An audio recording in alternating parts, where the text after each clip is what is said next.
آج ہم ایک بہت ہی دلچسپ قدیم جاپانی کہانی کو سمجھنے کی کوشش کر رہے ہیں۔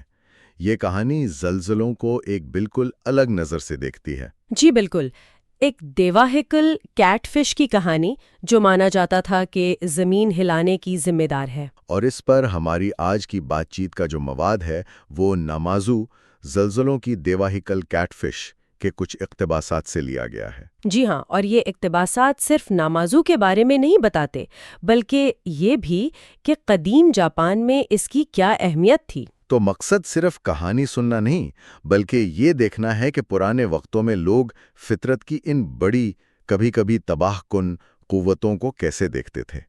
نمازو کا کردار کیا بتاتا ہے ان کے اور قدرت کے تعلق کے بارے میں؟ چلیں پھر شروع کرتے ہیں۔ ایک اتنی بڑی کیٹ فش کہ پوری زمین ہلا دے، یہ خیال ہی کتنا عجیب ہے۔ واقعی بہت ہی غیر معمولی تصور ہے۔ تو کہانی کا جو مرکزی کردار ہے نامازو، اسے ایک بہت ہی بڑی کیٹ فش کے طور پر بتایا گیا ہے۔ کتنی بڑی؟ مطلب کوئی اندازہ؟ اندازہ یوں لگائیں کہ ذرائع کہتے ہیں کہ اس کا جسم اتنا بڑا تھا کہ جاپان کے جتنے بھی جزیرے ہیں نا، ان سب کے نیچے سمندر کی تہہ میں پھیلا ہوا تھا۔ یعنی پورے ملک کے نیچے ایک ہی مخلوق؟ جی بالکل، ذرا سوچیں اس وسعت کو، اور اس کی شکل وہ بھی بڑی پراسرار بتائی گئی ہے۔ ہاں، میں نے بھی پڑھا کہ اس کے جسم پر چمکدار کالے سکیلز تھے اور آنکھیں بہت گہری بھید بھری سی۔ بالکل، تو یہ صرف ایک بڑی مچھلی نہیں لگتی تھی بلکہ جیسے کوئی پرانی بہت طاقتور، شاید کوئی مافوق الفطرت چیز ہو۔ صحیح، اس سے کردار میں وزن آتا ہے۔ اور سب سے اہم بات، بنیادی عقیدہ یہ تھا کہ جاپان میں جو زلزلے آتے ہیں نا، جی، وہ اسی نمازوں کی حرکتوں کی وجہ سے ہیں۔ جب وہ اپنی بڑی سی دم کو جھٹکا دیتی یا اپنا پورا جسم ہلاتی سمندر کے نیچے، تو اوپر زمین کانپ اٹھتی تھی۔ بالکل تباہ کن زلزلے آتے تھے۔ تو یہ ایک طرح سے فطرت کی ایک بہت بڑی طاقت کو ایک جاندار شکل دینے کی کوشش تھی۔ یہ تو سمجھ آتا ہے کہ لوگ نمازوں سے ڈرتے کیوں ہوں گے۔ مطلب یہ صرف کہانی نہیں تھی، یہ تو ایک حقیقی خطرہ تھا ان کے لیے۔ جی ہاں، ایک مسلسل خطرہ۔ ذرا سی حرکت سے گاؤں تباہ، فصلیں برباد، لوگ بے گھر۔ یہ خوف تو ان کی زندگی کا حصہ ہوگا نا؟ بالکل، یہ خوف بہت حقیقی تھا۔ لیکن دلچسپ بات یہ ہے کہ کہانی صرف ڈر اور تباہی پر ختم نہیں ہوتی۔ اچھا، ہاں، اس بے قابو طاقت کے سامنے نا ایک محافظ طاقت کا بھی تصور تھا۔ یہ تھے کشیما، ایک طاقتور جنگجو دیوتا مانے جاتے تھے۔ ایک دیوتا؟ ان کا کام کیا تھا؟ ان کا بنیادی کام تھا نمازوں پر نظر رکھنا اور اسے قابو میں رکھنا۔ اچھا، پر ایک دیوتا اتنی بڑی مخلوق کو کیسے قابو میں رکھ سکتا تھا؟ یہ تو آسان نہیں لگتا۔ ہاں، تو ذرائع کے مطابق کشیما کا طریقہ بڑا خاص تھا۔ وہ ایک بہت ہی بڑا، بہت بھاری پتھر استعمال کرتے تھے۔ پتھر؟ جی، جسے کنامے ایشی کہا جاتا تھا، مطلب بنیادی پتھر۔ کنامے ایشی؟ جی، یہ پتھر سیدھا نمازو کے سر پر رکھا ہوا تھا۔ خیال یہ تھا کہ یہ اتنا وزنی تھا کہ نمازو اپنی مرضی سے ہل جل نہیں پاتا تھا۔ تو یہ پتھر ایک قسم کا اینکر تھا؟ الہی اینکر جو زمین کو پکڑ کر رکھتا تھا؟ ہاں، کچھ ایسا ہی سمجھ لیں۔ یہ تصور کہ ایک پتھر اتنی بڑی چیز کو روک سکتا ہے، یہ بھی دلچسپ ہے۔ تو کیا یہ سسٹم کام کرتا تھا؟ مطلب ہمیشہ؟ زیادہ تر وقت ہاں۔ یہاں دلچسپ بات یہی ہے کہ یہ جو الہی کنٹرول تھا نا، یہ کافی حد تک مؤثر مانا جاتا تھا۔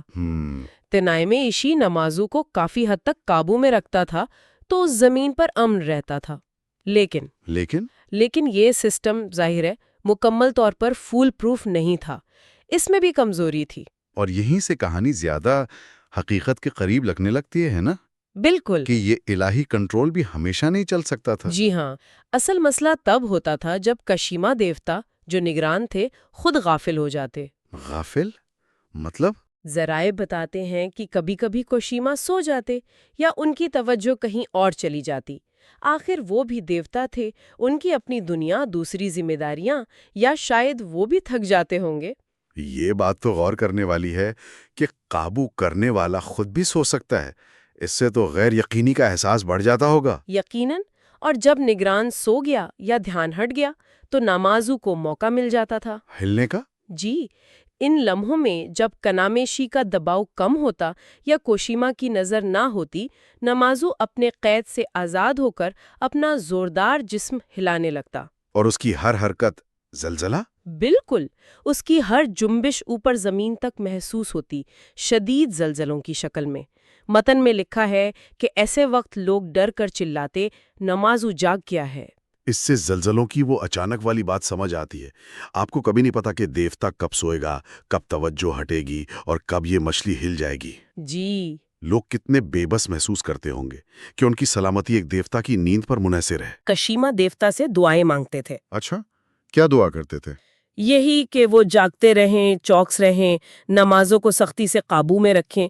یہ ان کی امید تھی، کوشش تھی کہ کسی طرح اس طاقت کو کنٹرول کیا جائے یا کم از کم اس کے برے اثرات سے بچا جائے۔ یہ تو انسانی فطرت ہے، بے بسی میں دعا کرنا۔ جی بالکل۔ کہانی میں ایک خاص واقعے کا بھی ذکر ہے نا، جس سے یہ بات اور واضح ہوتی ہے۔ جی ہاں، ایک بڑا تباہ کن زلزلہ آیا تھا، اوہ، اور اس کے بعد گاؤں والوں میں یہ بات پھیل گئی کہ یہ اس لیے ہوا کیونکہ نمازو نے اس وقت اپنی دم بہت زور سے ہلائی تھی جب کشیما گہری نیند میں تھے۔ تو یہ واقعہ ایک طرح کا ٹرننگ پوائنٹ تھا۔ جی، یہ صرف ایک اور زلزلے کی کہانی نہیں تھی، اس نے لوگوں کی سوچ بدلی۔ کہتے ہیں کہ اس تباہی کے بعد گاؤں کے ایک بزرگ تھے، شاید عمر اور تجربے کی وجہ سے زیادہ سمجھدار مانے جاتے تھے، انہوں نے بچوں کو جمع کیا اور ایک بہت اہم بات کہی۔ کیا کہا انہوں نے؟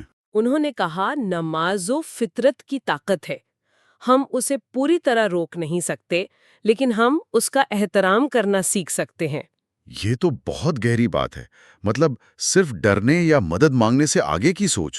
جی یہ تو حقیقت پسندی ہے، یہ مان لینا کہ کچھ چیزیں آپ کے اختیار میں نہیں ہیں۔ بالکل، اگر ہم اسے بڑے تناظر میں دیکھیں تو یہ قبولیت کا ایک بہت اہم لمحہ ہے، یہ ماننا کہ فطرت کی کچھ طاقتیں انسان کے کنٹرول سے باہر ہیں۔ صحیح۔ بزرگ کی یہ بات صرف زلزلے کی وجہ نہیں بتا رہی تھی، بلکہ اس کے ساتھ جینے کا ایک نیا فلسفہ دے رہی تھی۔ خوف سے احترام کی طرف، بے بسی سے تیاری کی طرف، ایک تبدیلی۔ یعنی اگر دشمن کو ہرا نہیں سکتے تو اس کے ساتھ رہنا سیکھ لو۔ کچھ ایسا ہی۔ تو اس نئی سوچ کا، اس احترام والے رویے کا عملی زندگی پر کیا اثر ہوا؟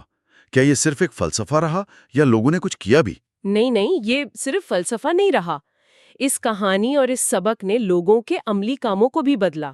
اچھا ذرائع بتاتے ہیں کہ جیسے جیسے یہ کہانی اور بزرگ کی بات پھیلی نا، جی، لوگوں نے یہ سیکھا کہ فطرت کی ان بڑی طاقتوں پر مکمل کنٹرول تو ممکن نہیں، تو بہتر یہ ہے کہ ان کا احترام کرو اور ان کے ساتھ ہم آہنگی سے رہنے کی کوشش کرو۔ اور یہ احترام صرف سوچ میں نہیں رہا ہوگا؟ نہیں، بالکل نہیں، اس نے عملی شکل اختیار کی۔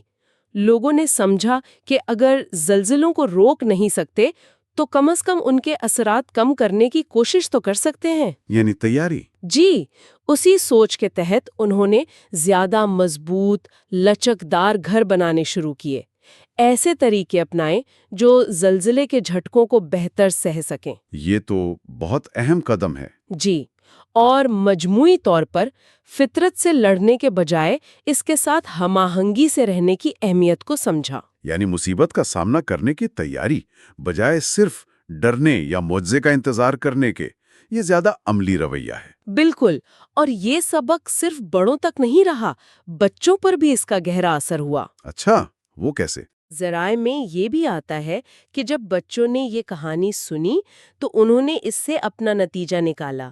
وہ کہتے تھے، ہمیں نمازوں کی طرح فطرت کا خیال رکھنا چاہیے۔ واہ، یہ تو بہت پیاری بات ہے۔ جی، یہ معصوم جملہ بتاتا ہے کہ کہانی اگلی نسلوں تک کیسے گئی اور ان میں فطرت کے لیے عزت اور ذمہ داری کا احساس پیدا کیا۔ یہ صرف زلزلوں سے بچاؤ کی کہانی نہیں رہی، بلکہ ایک طرح سے ماحولیاتی شعور کی پہلی شکل بن گئی۔ تو یہ کہانی وقت کے ساتھ ایک ثقافتی سبق بن گئی۔ بالکل، اور اس کی میراث آج بھی کسی نہ کسی شکل میں جاپان میں ہے۔ یہ کہانی آج بھی وہاں لوگوں کو یاد دلاتی ہے کہ فطرت کی بڑی طاقتوں کے سامنے انسان کو عاجزی سے رہنا چاہیے اور ان کے ساتھ مل کر جینا سیکھنا چاہیے۔ صحیح۔ یہ صرف ایک پرانی کہانی نہیں، بلکہ ایک ایسا سبق ہے جو صدیوں سے اہم رہا ہے اور آج کل ماحولیاتی تبدیلیوں کے دور میں شاید پہلے سے بھی زیادہ اہم ہو گیا ہے۔ ٹھیک ہے، تو آج ہم نے نامازو کی اس قدیم جاپانی کہانی کو کافی تفصیل سے دیکھا۔ ہم نے اس دیواہے کل کیٹ فش کی بات کی جو جاپان کے نیچے رہتی ہے، پھر کشیما دیوتا جو اسے قابو میں رکھنے کی کوشش کرتے ہیں، اور وہ پراسرار پتھر کانمیشی جو اس کنٹرول کی علامت ہے۔ جی ہم نے یہ بھی دیکھا کہ یہ الہی کنٹرول بھی کیسے ناکام ہو سکتا تھا، جو زلزلوں کی غیر متوقع بے قابو فطرت کو ظاہر کرتا ہے۔ بالکل۔ اور آخر میں وہ اہم سبق جو اس کہانی سے نکلا۔ اور اگر ہم ان سب باتوں کا نچوڑ نکالیں تو جو مرکزی خیال ہمارے ماخذ سے نکلتا ہے وہ بہت واضح ہے۔ فطرت کی طاقتیں انسان کے کنٹرول سے باہر ہیں، ان کا مقابلہ کرنے کے بجائے ان کا احترام کرنا ضروری ہے۔ یہی اس پوری کہانی کا بنیادی پیغام ہے، خوف سے قبولیت اور پھر تیاری کی طرف کا سفر۔ یہ واقعی ایک بہت طاقتور اور ہمیشہ ریلیونٹ رہنے والا پیغام ہے۔ یہ کہانی فطرت پر مکمل کنٹرول کی انسانی خواہش کے بجائے اس کے ساتھ ہم آہنگی میں رہنے کی بات کرتی ہے۔ جی بالکل۔ یہ سوچ کر زلزلوں جیسی بے قابو قدرتی طاقتوں کا سامنا کرتے ہوئے خوف یا انکار کے بجائے احترام اور تیاری کا رویہ اپنایا جائے، یہ کسی بھی معاشرے کے قدرتی دنیا کے ساتھ تعلق کو کیسے بنا سکتا ہے، اور آج کی دنیا میں ہمارے لیے اس میں کیا سبق ہیں؟ یہ ایک ایسا سوال ہے جو اس گفتگو کے بعد بھی سوچنے پر مجبور کرتا ہے۔